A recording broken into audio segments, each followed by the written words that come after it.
Hey guys, this is Hamilton here. I hope you all are having a wonderful day. Today is What If Naruto Ice Release Part 2. So I hope you guys enjoy, and yeah, without further ado, let's get into the video.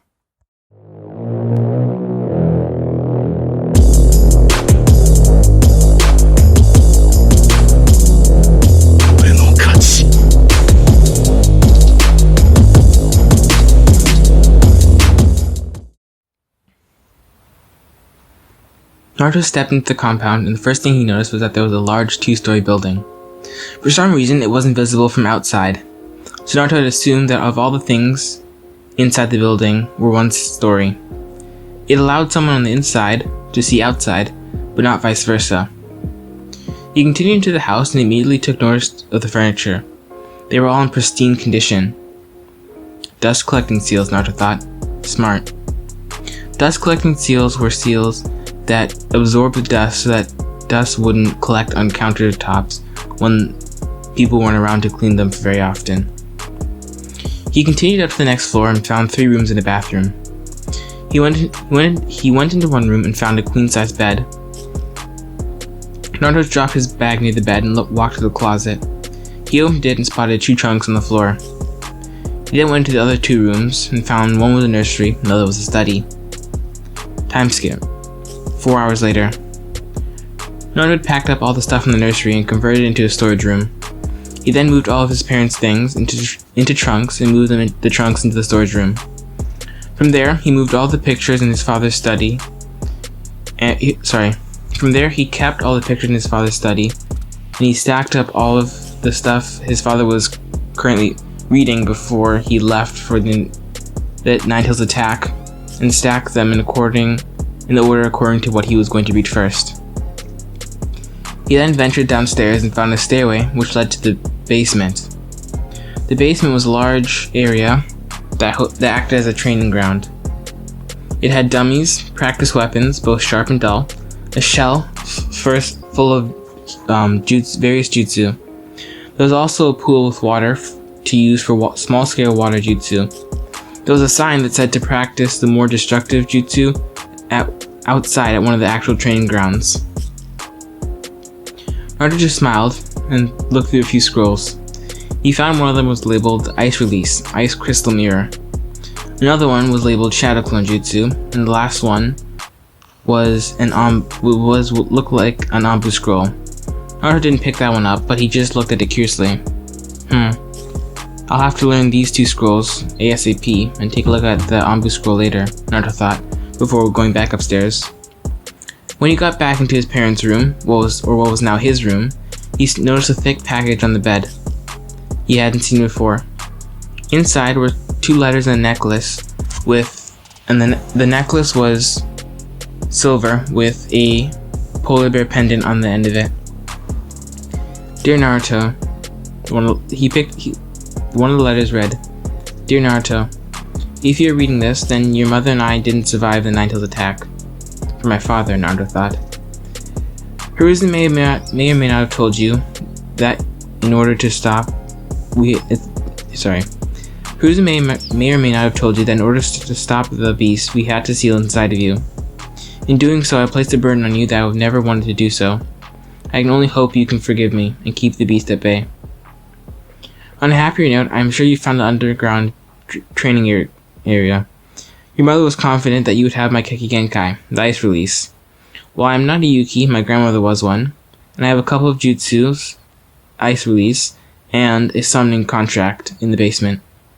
There's also a scroll on how to make jutsu. I want you to create your own path instead of following others, which is why I haven't left many of my own jutsu for you to learn. I have left a few, but I hope that you were able to create your own. You might know that ice release is an elemental Keki Genkai, and thus made up of 2 elements. Ice release is composed of wind and water elements. My wind affinity was a lot greater than my water affinity, and thus my ice release wasn't as strong as it could have been. Your mother, on the other hand, had an affinity to water as strong as my affinity to wind, so we believe that if you ever unlock ice release from me, it will be a lot more powerful than mine was. Anyways, I just wanted to let you know that I love you, your father, Ninto Namikaze. Naruto read in his head. Naruto then opened the other letter, which he assumed was from his mother. Hey there, Naruto. I'm sure your father mentioned all the important stuff, so I'll keep this short. Firstly, I would like for you to know that I love you, and I'm sad that I was never able to meet you. Secondly, I have left a book in the kitchen about cooking, and I expect you to learn and read from it. If there's one thing I can do, it will be helping you learn cooking. I know this may sound trivial, but it can save your life sometimes. I assume you found the underground basement training area.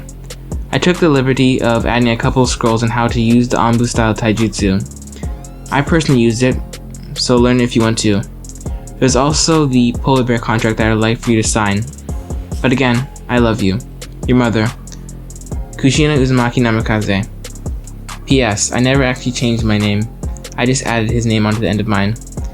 You'll probably find a letter with account details to the Uzumaki bank account. Try not to let your jaw hit the floor when you see the amount that's inside. The Uzumaki clan, or our clan, was always quite rich. Naruto smiled as a tear made his way down his cheek. He quickly wiped it away and went downstairs to the training ground. He walked over the shelf and pulled the scroll on the Anbu style taijutsu. The scroll on shadow clones, and the scroll on the ice mirror jutsu. He smiled before noticing the summoning scroll. He quickly signed it, but thought he would test it out later. Let's get started, Naruto thought. Time skip, multiple hours. Naruto was on his knees, panting. I did it. I learned the shadow clone. He checked the time and found that it was only 3 in the afternoon. Well, no time to stop, Naruto thought before he ate a soldier pill. He then created another shadow clone to start learning the ice crystal mirror jutsu, while he opened the scroll in the Anbu style taijutsu and started reading. Time skip, 2 weeks. Naruto was now somewhat proficient in the Anbu style taijutsu and could make 6 ice crystal mirrors. He'd also created more jutsu using the book that his father left him, including the ice release, ice daggers, that could form ice daggers in midair and fire them. I can feel myself getting stronger, Naruto thought. Just you wait, Hiruzen, I'll make you proud. Time skip, 1 year. Naruto had been going to the academy for about a month. He sat in the back of class, only answering questions when someone asked him. Since about 1 year ago, he had signed and summoned a polar bear. He now had his personal summon, which was a gigantic polar bear with a scar going over his eye. He sat in the back of class, but for some reason this seemed to draw more attention from Sasuke, who, from the short period of time Naruto had known, was always brooding. Currently, the entire class was outside, waiting to start the taijutsu portion. This was their first lesson of taijutsu. What they'd been doing for the past couple of months was all theory and history. Naruto was somewhat excited to start.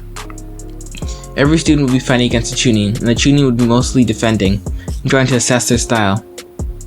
If they didn't have one, they would learn the academy style.